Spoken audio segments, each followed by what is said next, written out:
রক্ত, হাড্ডি গোস্ত আছে 60 কেজি 70 কেজি, এক ফোঁটা রক্ত, 2 টুকরা গোস্ত, হাড্ডি যদি হারাম দিয়ে তৈরি হয়, আল্লাহর পয়গম্বর বলেন লা ইয়াদখুলুল জান্নাতা জাসাদুন গুযিয়া বিল হারাম, এই শরীর বেহেশতে যাবে না। অতএব যারা লুটপাট হারাম দিয়ে পেট ভর্তি করেছি তাদের জবাব দিতে হবে। এই শরীর বেহেশতে যাবে না, এগুলো পয়গম্বরের কথা। লা ইয়াদখুলুল জান্নাতা, বেহেশতে ঢুকতে পারবে না। সম্মানিত হাজরিন, আমরা আল্লাহরে ডাকি, আমরা তো আল্লাহর কথা ভুলে গেছি। আমিও চলে যাব, আপনিও চলে যাবেন, আরেকজনও চলে যাবেন, সব চলে যাব। नाम रहेगा अल्लाह का जो हाजिर भी है गायब भी है हाजिर भी जो नाजिर भी है मंजर भी। किच्छु থাকবে না, একমাত্র আল্লাহ তাআলা থাকবেন। আল্লাহ তাআলা জাতে বাড়ি তাআলা থাকবে, আমরা চলে যাব। সম্মানিত হাজরিন, এই দেশে ইসলামের দাওয়াত, তাবলীগ, তালিম, জিকির, আজকার পিছনে আলেমদের অবদান সোনার অক্ষরে লিখে রাখার মতো। এবং আমাদের প্রিয় নবী বিশ্ব নবী রাহমাতুল্লিল আলামিন সাল্লাল্লাহু আলাইহি ওয়াসাল্লাম দুনিয়া থেকে বিদায় হওয়ার আগে 81 দিন আগে আরাফাতের মাঠে 1,25,000 সাহাবায়ে কেরামকে সামনে রেখে বলেছিলেন ফাইনি লা আদরি লা আলকাকুম বাদা আমি হাযা বিমাওকিফি আবাদা, তোমাদের সাথে আগামী বছর এই জায়গায় আর দেখা হয় কিনা জানি না।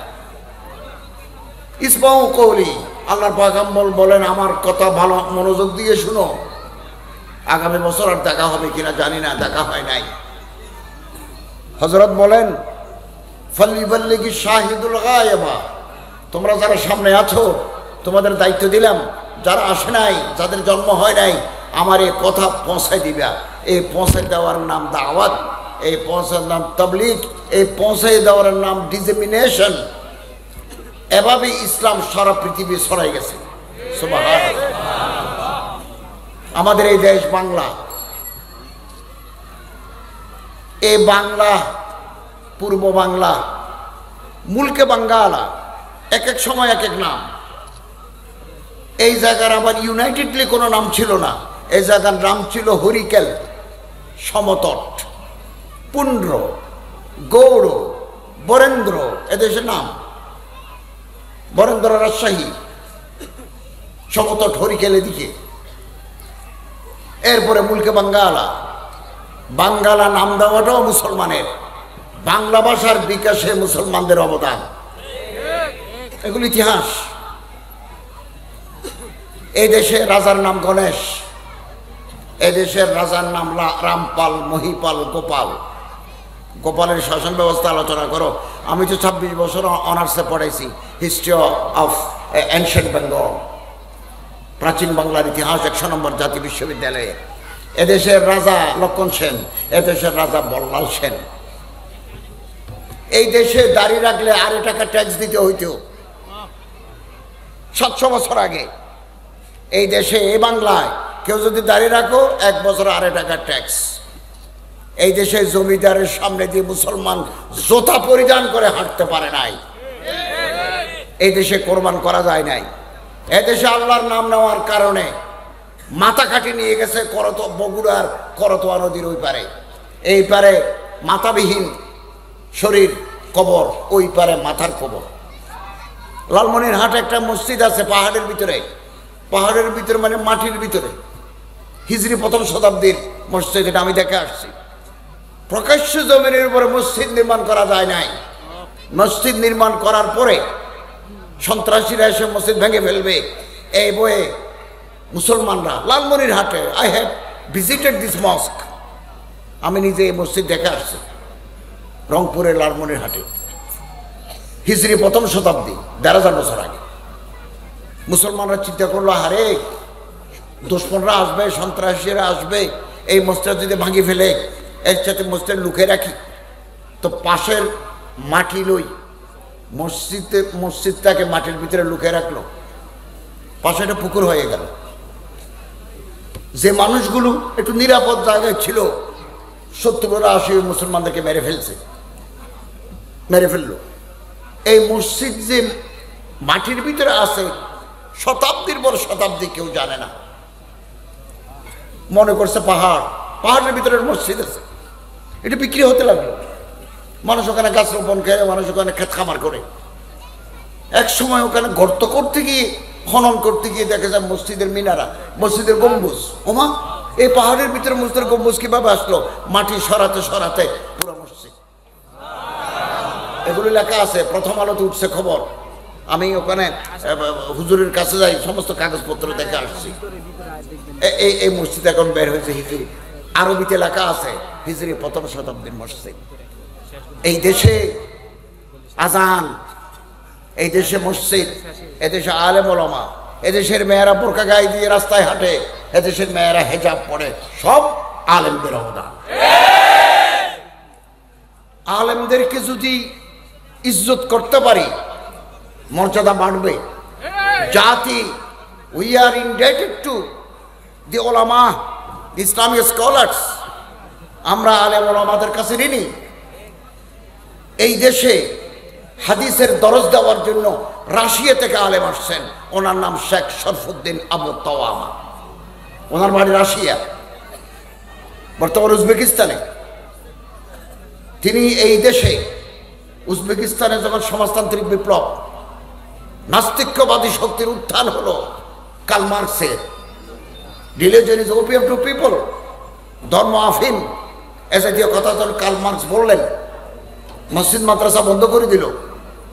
তখন তিনি ইন্ডিয়া হয়ে, বিহার হয়ে, বাংলার সোনারগাঁ, ওনার কবর আছে মুক্তাপাড়া, আমি ওনার কবর জিয়ারত করছি। উনি হাদিসের দরজ দিতে আসছেন বাংলাদেশে, ওনার বাড়ি রাশিয়া। হযরত মাওলানা আব্দুর রহমান কাশগরি আন্নাদাবি রাহিমাহুল্লাহ, ওনার বাড়ি চীনের একটা প্রদেশের নাম জিংজিয়াং, ওখানে একটা জায়গার নাম কাশগর। ওনার বাবারে ধরে নিয়ে গেল মাও সেতুংয়ের অনুসারীরা, নাস্তিক্যবাদী শক্তি মাথা ছাড়া দিয়ে উঠলো যখন। ওনার বোনরে ধরে নিয়ে গেল, একমাত্র ছিল মা। কিছু মুসলমানদেরকে বললো, আমার ছেলেটাকে চীন দেশ থেকে বাইর করে অন্য দেশে নিয়ে যাও, অন্তত আমাকে বেঁচে থাকুক। উনি আসি, হিন্দুস্তানে আসি, নদওয়াতুল উলামা, দারুল উলুম নদওয়াতুল উলামায় লেখাপড়া করে দৌরা হাদিস ডিগ্রি লই। বড় আলেম হওয়ার পরে ঢাকা আলিয়া মাদ্রাসার মুহাদ্দিস ছিলেন। আমাদেরকে তিনি হাদিস পড়াইছেন, আরবি আলম শিখেছেন।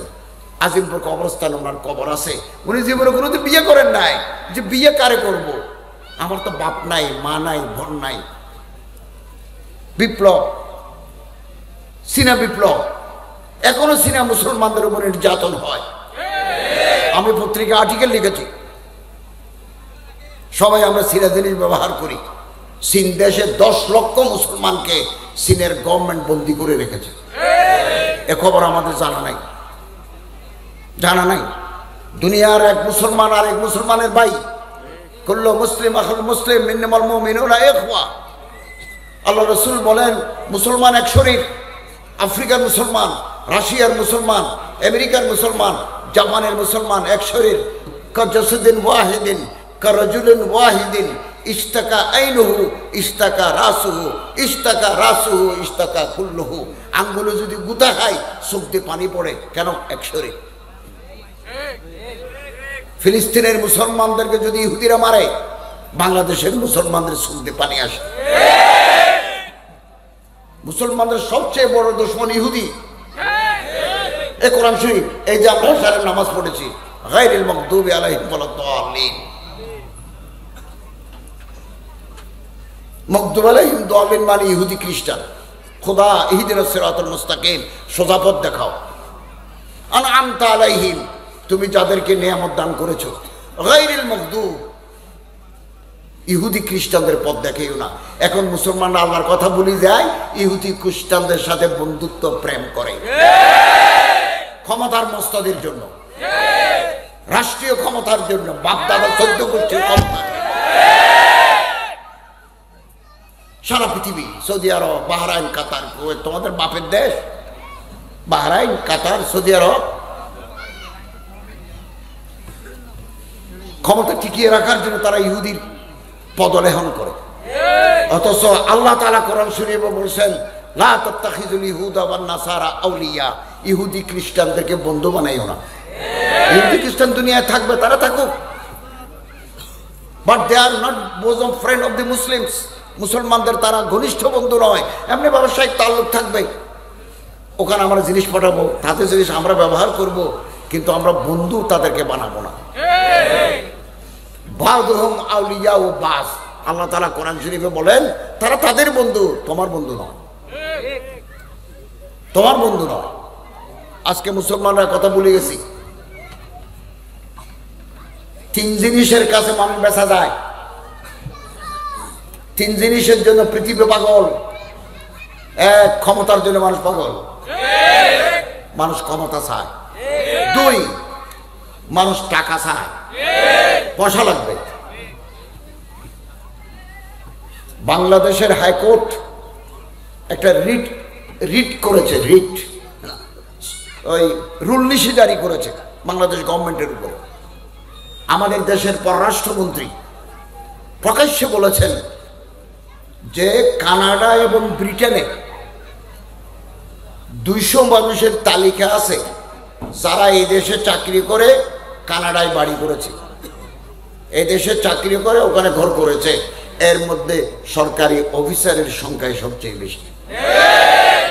বাংলাদেশের হাইকোর্টের মাননীয় বিচারপতি সুইমোটো রোল করে ইস্যুড রুল নিশি তাদেরকে অর্ডার দিলেন এই 200 জনের তালিকা কোর্টে জমা দাও। 200 জন নয়, হাজার হাজার মানুষের সম্পত্তি বিদেশে আছে। আমার দেশের টাকা যারা লুট করে নেয়, যারা এখানেও বাড়ি করে ওখানেও বাড়ি করে, যারা হাজার হাজার কোটি টাকা আমার দেশ থেকে যারা বিদেশে পাচার করে, তারা কোনোদিন দেশপ্রেমিক জনগণ নয়। আল্লাহর কাছে জবাব দিতে হবে। এবং এই দেশ আমার প্রিয় মাতৃভূমি বাংলাদেশকে, বাংলাদেশের কাছে তাদের জবাব দিতে হবে, যে যত বড়ই হোক। এই দিন নয়, আরো দিন আছে। ইহুদিরা মুসলমানদেরকে শেষ করে দেওয়ার জন্য ক্ষমতা, টাকা, 3 সেক্স সুন্দরী মেয়ে লাগাই। আল্লাহর ওলিদের সাথে তাদের তাল্লুক আছে, জিকিরুল্লাহর সাথে তাদের তাল্লুক আছে। শেষ রাতে উঠে যারা কাঁদে, তাদের কাছে মেয়ে লোকের দাম নাই, তাদের কাছে পয়সার দাম নাই, তাদের কাছে ক্ষমতা 2 পায়ে তারা ঠেলে দেয়। শেষ রাতের কান্না, আহ শহরে গাহি ফুগানে শহরে গাহি। অধিকারী যারা, তাদের কাছে টাকা, সম্পত্তি, বউ, নারী দাম নাই। ইহুদিরা মুসলমানদেরকে ব্যবহার করার জন্য এগুলো ব্যবহার করে। 1965 সাল ইসরায়েলের সাথে মিশরের যুদ্ধ।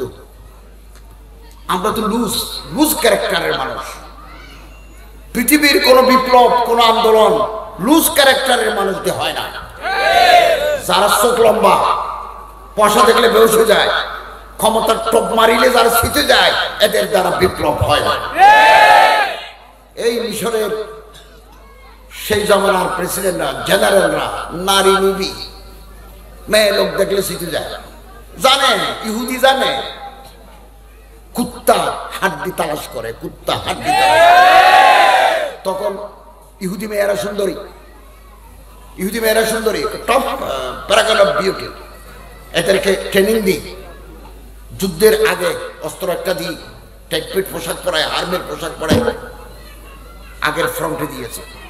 তো যুদ্ধের ময়দানে যখন দেখা গেল যে মিশরীয় সৈন্যরা দেখলো সব মেয়ে লোক, ওমা এদেরকে গুলি মারলে তো ডার্লিং মরে যাবে, ডার্লিং। এদেরকে যদি গুলি মারি তাহলে ডার্লিং হারিয়ে ফেলবো। ডার্লিংকে জলযন্ত্র ধরতে পারলে না সুবিধা, তাহলে জলযন্ত্র ধরতে গেছে, গুলি না মারি। এরা তো সাপ, এরা তো সাপের বাচ্চা।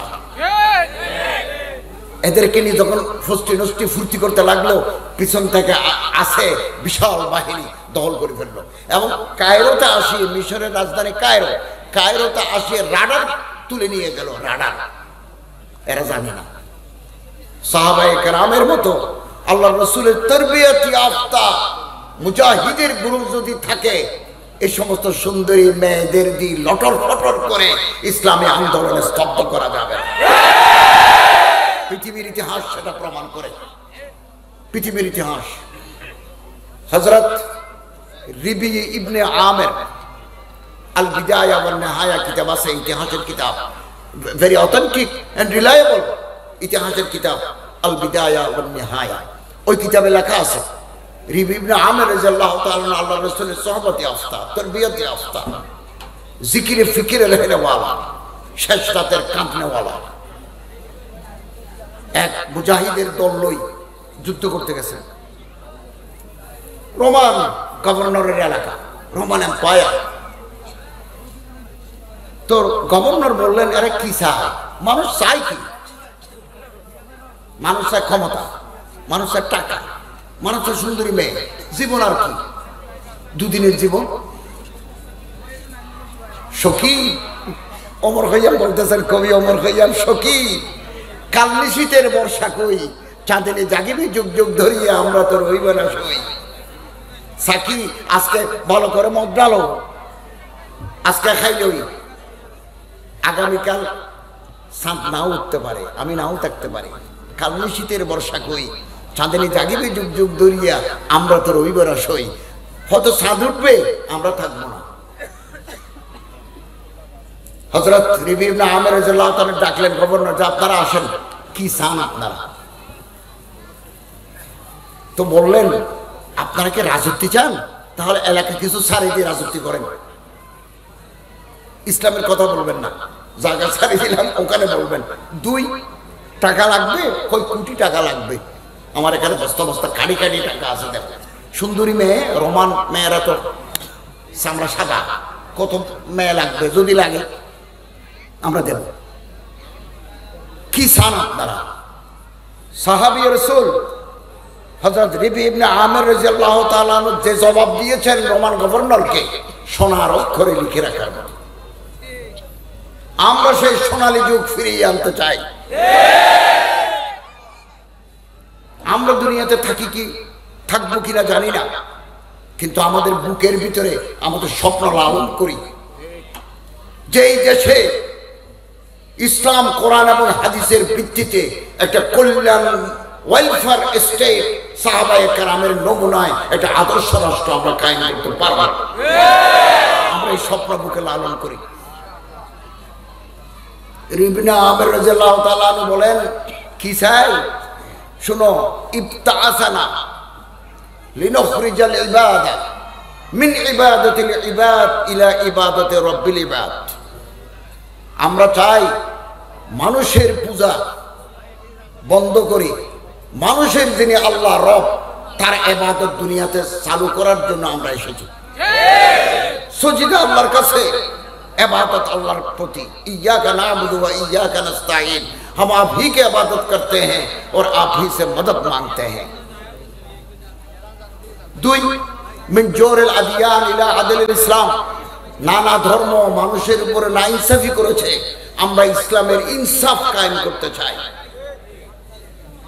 মিন জোরিল আদিয়ান ইলা আদিলিল ইসলাম, মিন যাকিদ দুনিয়া ইলা ওয়াসআতিহা, ক্ষমতা প্রতিপত্তি মানুষের জীবনকে সংকীর্ণ করে দিয়েছে, আমরা ইনসাফ কায়েম করে প্রশস্ত করে দিতে চাই।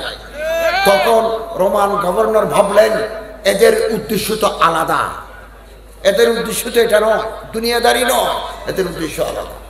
হযরত আবু উবাইদা বিন জাররাহ, রাসূলের সাহাবী, বিরাট এক সেনাবাহিনী লই যুদ্ধে গেছে। ওই পারে যারা ছিল দুশমন, তারা জানে সৈন্যদের মেয়ে লোক দরকার বেশি হয় যুদ্ধের ময়দানে। বাড়ি থেকে আসছে 6 মাস, 3 মাস ফিরে যেতে পারেন নাই, এদের মেয়ে লোক দরকার। তো মেয়ে লোক নিয়ে ব্যস্ত থাকলে পিছন থেকে আসে, আমরা তাদের শেষ করে দেব। কিন্তু তারা জানে না এরা আসহাবে রাসূল সাল্লাল্লাহু আলাইহি ওয়াসাল্লাম। আবু উবাইদা বিন জাররাহ, তিনি গভর্নর বললেন যে আসেন কথা বলি। তিনি আসার সময় দেখলেন যে সুন্দরী সুন্দরী মেয়ে, শর্টকাট কাপড় পরি, গোলাপ ফুলে দাঁড়িয়ে আছে, একটা দুইটা নয়, শত শত। এদেরকে বলা আছে কেউ টান মারলে যদি ঘোড়ার পেটে তুলে নেয় চলে যাবে, রাজি হয়ে যাবে। হযরত আবু উবাইদা বিন জাররাহ মেয়ে লোক দেখি, সাহাবায়ে কেরামদের বললেন যে কথা বেশি বলার টাইম নাই। ইয়াগুযু মিন আবসারিহিম ওয়া ইয়াহফাযু ফুরুজাহুম, ইয়াগুযুনা মিন আবসারিহিন্না ওয়া ইয়াহফাযনা ফুরুজাহুন্না। মাথা নিচু করে ফেলো, লজ্জাস্থানকে হেফাজত করো। সবাই মাথা নিচু করে গভর্নর হাউসের ভিতরে ঢুকে গেল। ডানে বামে সুন্দরী মেয়েরা লাল ফুল নিয়ে দাঁড়িয়ে আছে। সাহাবায়ে কেরামের পুরো জামাত ভিতরে ঢুকে গেছে। তখন গভর্নর ভাবলেন, সুন্দরী মেয়ের টপদি এদেরকে তো ধরা গেল না। बातिल से दबने वाले आया समाने ही हम 100 बार कर चुका है तो इम्तिहान हमारा। অতএব আমাদেরকে ঈমানদার হতে হবে, আল্লাহওয়ালা হতে হবে। বুজুর্গানে দ্বীনের সোহবতের মাধ্যমে আমরা আল্লাহওয়ালা হতে পারবো। হালকা এই জিকিরে বসে আল্লাহওয়ালা হতে পারবো। এই যে কিছুক্ষণ আগে শের পড়লো যে লা ইলাহা ইল্লাল্লাহ, আমরা তো মনে করি এটা এই লা ইলাহা ইল্লাল্লাহ কে শুনে? শুনেন, জামিউল হাদিস লি জালালউদ্দিন সুয়ুতি, হাদিসের কিতাব। ওই হাদিসের কিতাবে আছে, জমিনের উপরে বসে যদি কেউ লা ইলাহা ইল্লাল্লাহ বলে, আফজালুজ যিকির লা ইলাহা ইল্লাল্লাহ। আমার মুখে মুখে বলুন, লা ইলাহা ইল্লাল্লাহ, লা ইলাহা ইল্লাল্লাহ। আল্লাহ রাসূল সাল্লাল্লাহু আলাইহি ওয়াসাল্লাম বলেন, খারাকাতিস সামাওয়াত, এই লা ইলাহা ইল্লাল্লাহ উপর দিকে চলে যায়। কুয়াশা, মেঘ, আসমান, সপ্ত আসমান ভেদ করে উপরে চলে যায়। যাইতে যাইতে একেবারে যেখানে আল্লাহ তাআলা থাকেন আরশের উপরে, আল্লাহর আরশে ইস্তাওয়া, আরশের সামনে যাই, কাঁপতে থাকে। এখানে যতবার লা ইলাহা ইল্লাল্লাহ বলে ততবার লা ইলাহা ইল্লাল্লাহ উপর দিকে যায়, আল্লাহর দরবারে কাঁপতে থাকে। তো আল্লাহ বলেন, উসকুনি, থামো, ঠের যাও, থামলো, থামো। তখন লা ইলাহা ইল্লাল্লাহ বলে, কাইফা আসকুনু ইয়া রব, খোদা কি করে থামি? ওয়ালাম ইগফার লিকাইলি, আমি যার জবান থেকে বের হয়েছি আপনি তো তারে মাফ করে দেন নাই। আল্লাহ বলেন, আল্লাহ তাআলা জবাব দিবেন, কত গফরতু লাহু, আমি তারে মাফ করে দিছি যার মধ্যে আমি লা ইলাহা ইল্লাল্লাহ বের করি।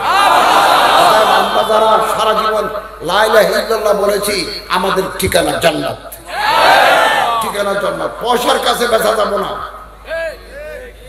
বেচা যাবো না। সম্মানিত হাজিরিন, ইহুদিদের একটা কিতাব আছে, আমার কাছে আছে, ইংরেজি। এটা মূলত ছিল হিব্রু ভাষায়। ইসরায়েলের ভাষা হচ্ছে হিব্রু, আরবিতে বলে ইবরানি। এই ভাষায় ছিল। This book has been translated into English. আমার কাছে ইংরেজি আছে।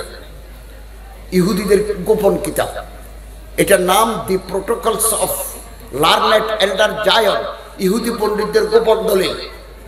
এই গোপন দলিলে লেখা আছে, আমরা যুগে যুগে বিভিন্ন শ্রেণী পেশার ভিতরে পয়সা দিই, আমাদের এজেন্ট রাখি। মৌলবীদের ভিতরে ইহুদির এজেন্ট থাকে, মাস্টারের ভিতরে থাকে, সরকারি অফিসারের ভিতরে থাকে, কোর্টের উকিলের ভিতরে থাকে, সরকারি আমলার ভিতরে থাকে, সেনাবাহিনীর ভিতরে থাকে। এবং তারা বলছেন এগুলো পয়সা দিই, ইহুদিদের টাকা বেশি। দি জুস আর টাইকুনস, কোটি কোটি টাকার মালিক ইহুদিরা, কোটি কোটি টাকা। ইহুদি ষড়যন্ত্র এবং টাকা দিয়ে এজেন্ট পালে, তারা গোপন খবর দেয় সব জায়গায়। এবং কোন বিজ্ঞানী নয়, কিন্তু আমি একটা আর্টিকেল লিখেছি, কোন মুসলিম বিজ্ঞানী যদি অ্যাটম বোম বানাতে পারে, পারমাণবিক বোমা, হাইড্রোজেন বোমা বানাতে পারে, এরকম এক্সট্রাঅর্ডিনারি যদি কেউ কোন বিজ্ঞানী মুসলমানদের ভিতরে তৈরি হয়, ইহুদিরা তারা মেরে ফেলে। আমার কাছে একটা বিরাট রেকর্ড আছে, আমি পত্রিকা আর্টিকেল লিখেছি। হিট লিস্টে নাম উঠে যাবে। যতই ষড়যন্ত্র করুক, আল্লাহু খায়রুল মাকিরিন, আল্লাহ এর চাইতে বড় কুদরত রাখেন বাবা। এই ইহুদি পণ্ডিতের কিতাবে লেখা আছে, উই আর প্রিপেয়ারিং গ্রাউন্ড, ওখানে লেখা আছে, for the appearance of a deliverer who will be the blood of Zion. আমরা জমিন তৈরি করতেছি, পরিস্থিতি তৈরি করছি, preparing ground for the appearance of a deliverer who will be the blood of Zion. দাজ্জাল আসার জন্য আমরা জমিন তৈরি করছি, এই কিতাবে লেখা আছে। এবং মৌলবী ওলামায়ে সু, একটা হচ্ছে ওলামায়ে রাব্বানীন আল্লাহওয়ালা আলেম, আর কিছু আছে দালাল আলেম। এদেরকে বলা হয় শরীয়তের ভাষায় ওলামায়ে সু। ওলামায়ে সু বেচা যায়, কেনা যায়, ওলামায়ে রাব্বানীন বেচা যায় না। এরা জেলে যায়, জেলখানা মসজিদে পরিণত করে তারা, ফাঁসির কাষ্ঠে ঝুলেন তারা। যুগে যুগে সমস্ত ওলামায়ে কেরাম তারা নির্যাতন সহ্য করে কিয়ামত পর্যন্ত মানুষের বুকের ভিতরে তাদের নাম। আর যারা দালালে করে মারা গেল তাদের কবরের নিশানা নাই। বাদশাহ আকবর, সম্রাট আকবর, এগুলো তো আমি 26 বছর কলেজে পড়াইছি। নতুন একটা ধর্ম বানাইল। ধর্ম কি বানা যায়? ধর্ম তো আল্লাহর পক্ষ থেকে আসে। দ্বীন এলাহি ধর্ম, সব ধর্মের কিছু নেই এখানে। নামাজ, দোয়া, দাড়ি, টুপি, জিকির, আজকার, তেলাওয়াত এগুলো নাই। কুত্তা পালতে হবে ধর্ম। মারা যাওয়ার আগে মেজবান দিয়ে দিবে, কারণ মারা যাওয়ার পরে আমার ছেলে কারে দাওয়াত দেয় আমি তো জানি না। আমি বাঁচি থাকতে দিলে তো সবাই আপনজনকে দিলাম। ওইটা ধর্ম। বাড়তে দাঁড়াবে নামাজ, দোয়া কিছু নেই। সারা জীবন আকবর চেষ্টা করে উম্মত বানাইছে 18 জন। 2 জন মৌলবী ছিল, একজন নাম আবুল ফজল আর একজনের নাম ফয়জি। আবুল ফজল এত বড় আলেম, কোরআন শরীফের তরজমা করছেন নোক্তা ছাড়া, বেনুকুত। বা নাই, ফা নাই, জিম নাই, খা নাই, গাইন নাই, জোয়াত নাই, নুন নাই, ইয়ে নাই। এবার লিখছে যে কতগুলো এলম থাকলে কোরআনের তরজমা নোক্তা ছাড়া, বা নোক্তা আছে, তা নোক্তা আছে, ফা নোক্তা আছে, শব্দগুলো অক্ষরগুলো আনে নাই। এই মানুষ মারা গেল, শরীর থেকে মাথা আলাদা।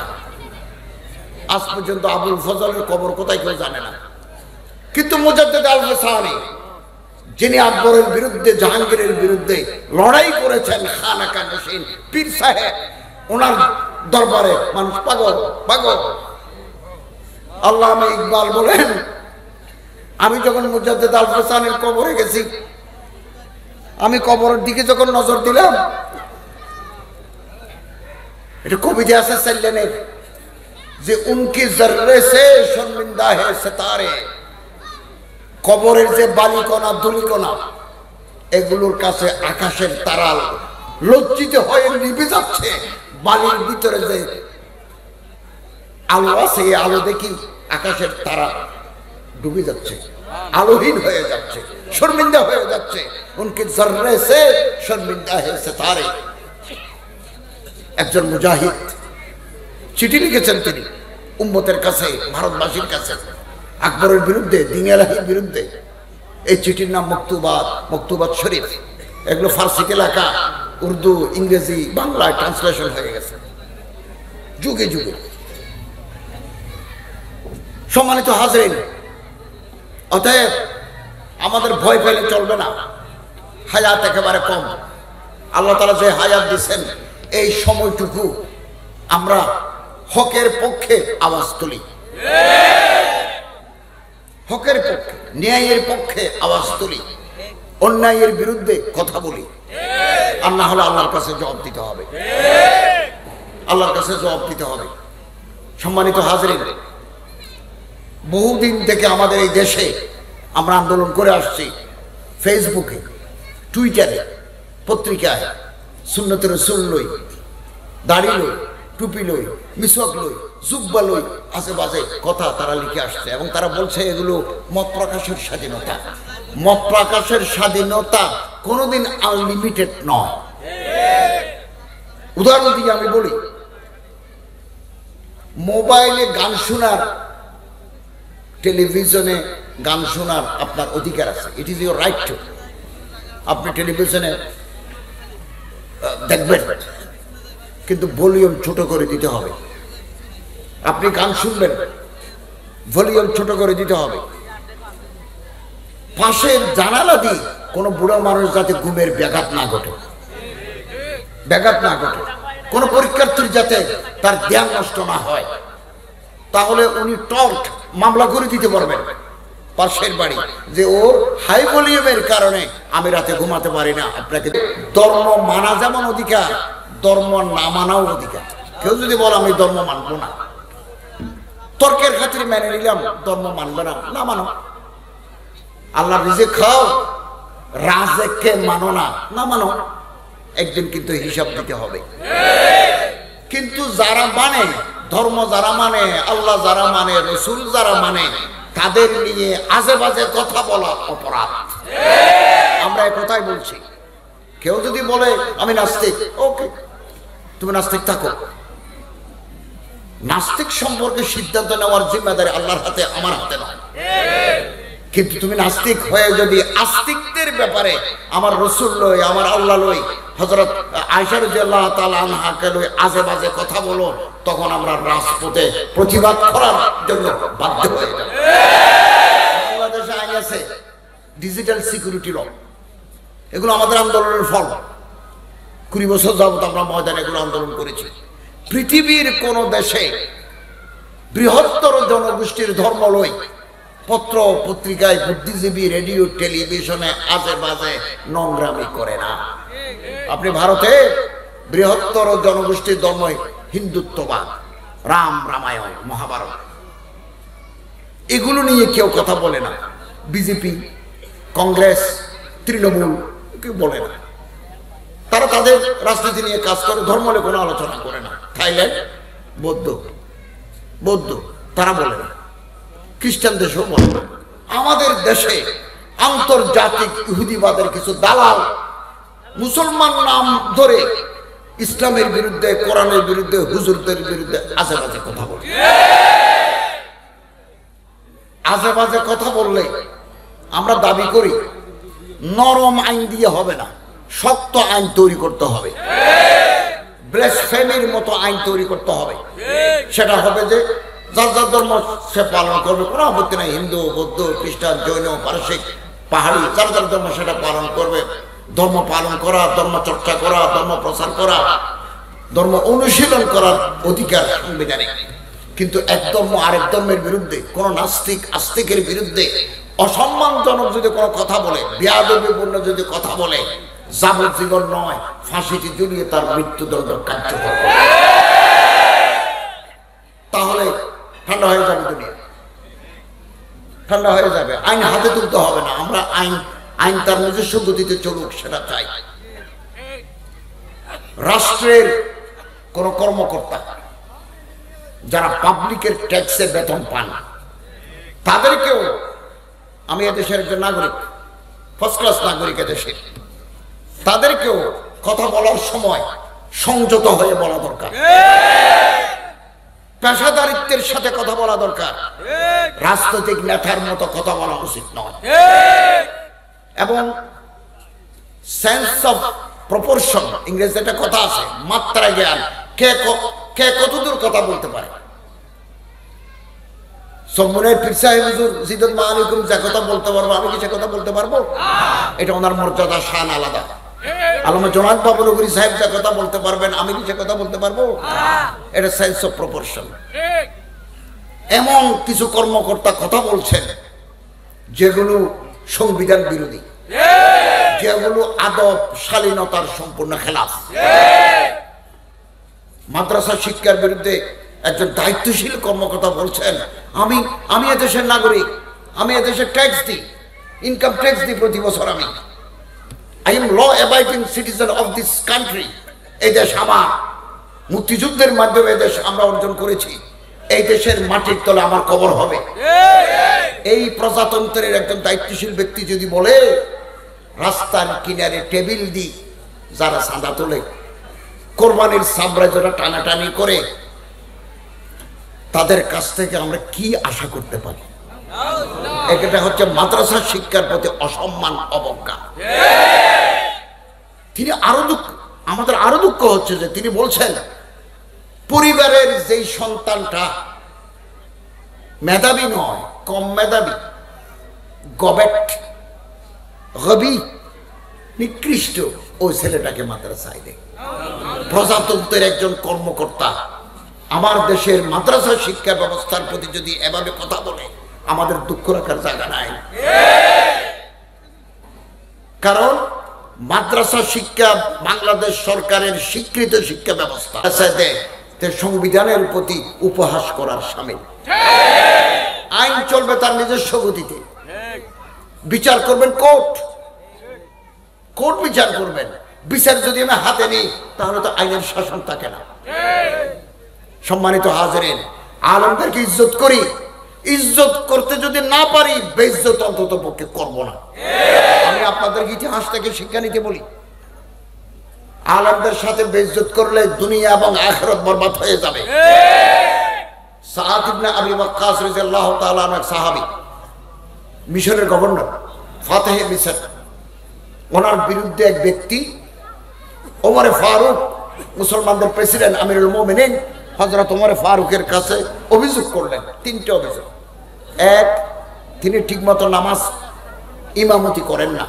দুই, গনিমতের মাল, রাষ্ট্রীয় সম্পত্তি বন্টনের ক্ষেত্রে ইকুয়ালিটি মেনটেন করেন না, বরাবরি করেন না। তিন, বিচার করার সময় তিনি পক্ষপাতিত্ব করেন। জঘন্য কথা। ওমরে ফারুক রাদিয়াল্লাহু তাআলা গোপনে খবর নিলেন গোয়েন্দার মাধ্যমে, এই অভিযোগ সত্য কিনা। বলল না, এটা মিথ্যা। হযরত সাআদ ইবনে আবি ওয়াক্কাস জান্নাতি, 10 জন সাহাবী জান্নাতে যাবেন, এর মধ্যে সাআদ ইবনে আবি ওয়াক্কাস একজন। হযরত সাআদ ইবনে আবি ওয়াক্কাস একজন। কিন্তু যেহেতু উনি অভিযোগ করেছেন, হযরত ওমর ফারুক রাদিয়াল্লাহু তাআলা এক দল, প্রতিনিধি দল ওখানে পাঠালেন যে সামনাসামনি ওনারা আনো, গভর্নরকে মুখোমুখি করো, ওনার কি অভিযোগ, ওনার কি জবাব, সাক্ষী রাখো। তো মিশরে গেলেন একদল মদিনা থেকে,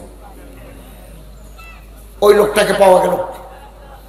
ঠিকই ওখানে যেরকম অভিযোগ করেছে মানুষের সামনে বলতেছে উনি ইমামত ঠিক মতো করেন না। লোকেরা বললো ইমামতি তো সবসময় ঠিক মতো করেন, আমরা দেখি। গনিমতের মাল, রাষ্ট্রীয় সম্পত্তি বন্টনের ক্ষেত্রে সমতা রক্ষা করেন না। হযরত সাআদ ইবনে ওয়াক্কাস এটাকে অস্বীকার করলেন যে একটা নজির দেখাও সরকারি সম্পত্তি আমি ঠিক মতো বন্টন করি নাই। 3 নম্বর, ইনসাফের ক্ষেত্রে আমি পক্ষপাতিত্ব করি, দেখাও।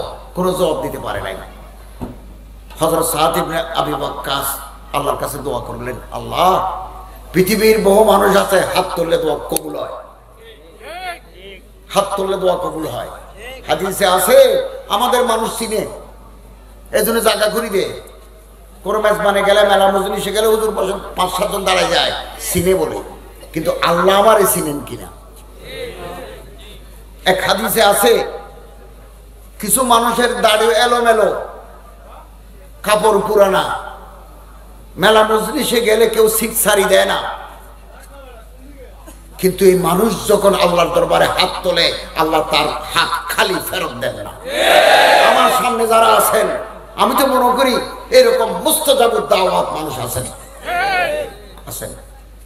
মানুষ তাদের ছিলেন না, আল্লাহ তাদের ছিলেন। হযরত সাআদ ইবনে আবি ওয়াক্কাস আল্লাহরে বললেন, আল্লাহ, এই মানুষটা একটা মিথ্যা অভিযোগ করলো ওর সামনে, সে যদি সত্য মিথ্যা বলে, আমার কথা যদি সত্য হয়, আমি দোয়া করি उसकी उम्र लंबी फरमा, खुदा तार हायात बढ़ा जाओ, स्पेशल दाओ, बोनस दाओ जीवने, এবং ফিতনায় মুবতলা করে দাও, ফকর ও ফাকামে মুবতলা করে দে, অভাব দাও, অভাব যেন ভাত খেতে না পারে। এক তো হায়াত বাড়াই দাও, ফকর ও ফাকা আতা কর, ফিতনায় মুবতলা করে দে। 3 অভিযোগের 3 বদদোয়া। এই মানুষ বহুদিন মদিনায় মিশরে জীবিত ছিল। চোখের ব্রু লম্বই সাদা, ওই চোখের উপর আসে পড়ছে, এত লম্বা ব্রু, বাঁকা হয়ে গেছে, বাঁকা। ভাতের অভাব, খাবারের অভাব, ছেলে মেয়ে নাই, ভাতের অভাব, মানুষের দুয়ারে দুয়ারে ভিক্ষা করে আলেমের সাথে বিয়াদবি করার কারণে। 2, রাস্তা দিয়ে যাওয়ার সময়, রাস্তা দিয়ে যখন বুড়ো হাঁটে লাঠি লই, জাইফুল ওমর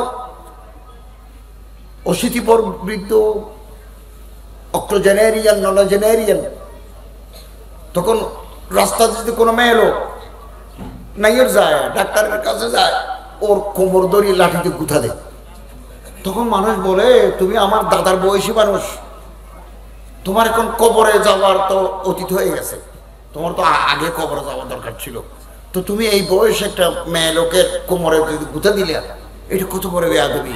তখন বলে, সে এখন মুফতুন, আমি ফিতনায় মুবতালা আছি এরকম একজন বুড়া।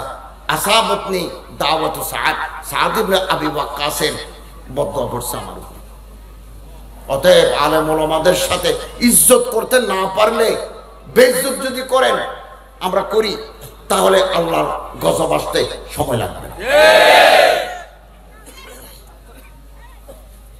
খানায়ে দিল আবাদ রহে, এটা কিতাব আছে পীর জুলফিকার নকশবন্দির। দিলকে আবাদ রাখতে হবে, এটা দিল। দিলের ভিতরে ময়লা থাকলে হবে না। লা হাসাদা ওয়ালা গিল্লা ওয়ালা ইনাদা ওয়ালা নিফাকা। The heart must be free from all kinds of vices and contamination. অন্তরের ভিতর থেকে ময়লা দূর করতে হবে। এগুলো আল্লাহ ওয়ালাদের সোহবতে গেলে হয়, জিকিরের মাহফিলে গেলে হয়। কলিজা পরিষ্কার হয়ে যায়, কলিজার ভিতরে ময়লা কদুরত থাকে, এগুলো দূর হয়ে যায়। ওই কিতাবে লেখা আছে, খানায়ে দিল আবাদ রহে। আফগানিস্তানের এক প্রেসিডেন্টের নাম সুলতান মাহমুদ গজনভি, এই নাম সবাই জানে। ওই দেশে একজন বুজুর্গ ছিলেন, পীর সাহেব ছিলেন, ওনার নাম আবুল হাসান হরকানি রহিমাহুল্লাহ। উনি একটা মাদ্রাসা নিয়ে থাকেন, একটা খানাকা নিয়ে থাকেন।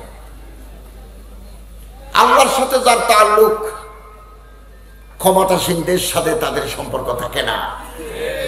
একটা কথা মনে রাখবেন, যারা শেষ রাতের মজা পেয়েছে আল্লাহর জিকির আজকারের মাধ্যমে, যাদের আরুজ, তারা দুনিয়ার ক্ষমতাসীনদের সাথে উঠা বসা করে না। যাদের সাথে আল্লাহর সম্পর্ক নাই, তারা ক্ষমতাসীনদের পিছনে পিছনে দৌড়ে, ক্ষমতার গলিতে দৌড়ে, তারা কিছু পাওয়ার জন্য। বহু বুজুর্গানি দিনকে আমরা দেখেছি, যারা ক্ষমতার পিছনে পিছনে দৌড়েন নাই।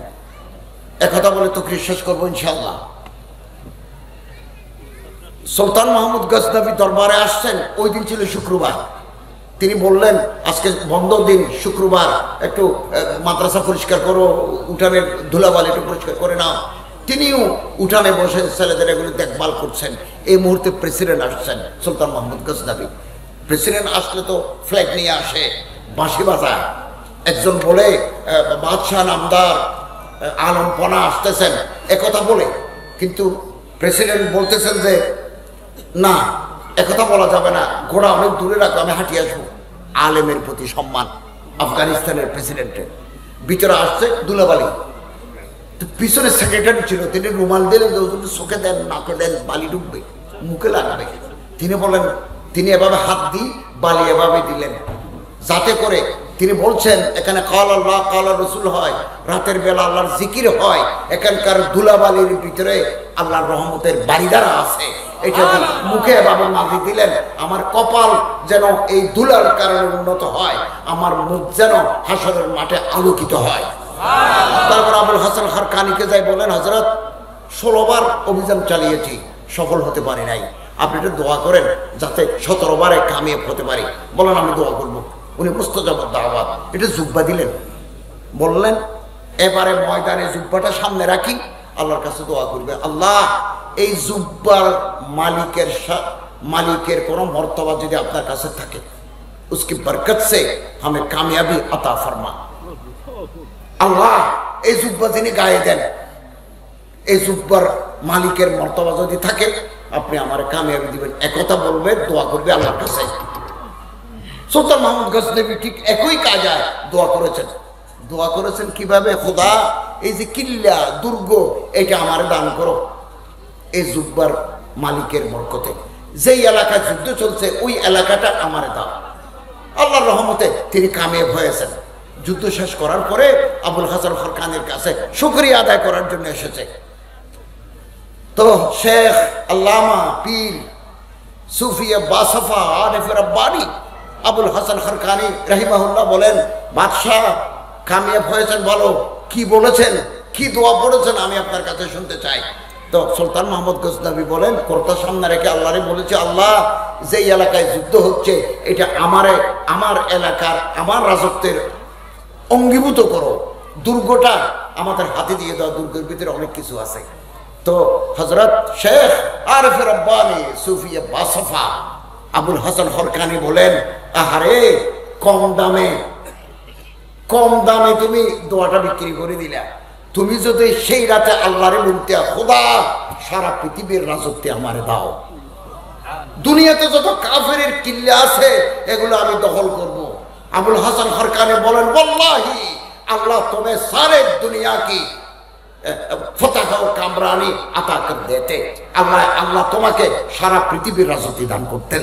তুমি তো সামান্য জায়গালো, সামান্য দুর্গ লই, সামান্য এলাকায় খুশি হয়ে গেছো, আল্লাহ তো তোমার দেওয়ার জন্য দরবার খুলে অপেক্ষা করেছিলেন। মাইল বকরম হ্যাঁ কোই সাইল হি নেই। অতএব আসুন কলব পরিষ্কার করি, আল্লাহ আমাদের সোহবত এখতিয়ার করি, আগামী দিনে যে কোনো চ্যালেঞ্জ মোকাবেলা করার জন্য প্রস্তুতি গ্রহণ করি ইনশাআল্লাহ আজিজ। এতগুলো মুসলমানের দেশে আছে, ইনশাআল্লাহ আজিজ কোরআনের ঝান্ডা, হাদিসের ঝান্ডা, আল্লাহ ওয়ালাদের ঝান্ডা এই আকাশে উঠতেই থাকবে আগামী দিনে ইনশাআল্লাহ। আল্লাহু ওয়ালিয়ুত তৌফিক হুয়াল মুওয়াফফিক ওয়াল মুঈন ওয়া আখিরু দাওয়ানা আনিল হামদুলিল্লাহি রাব্বিল আলামিন।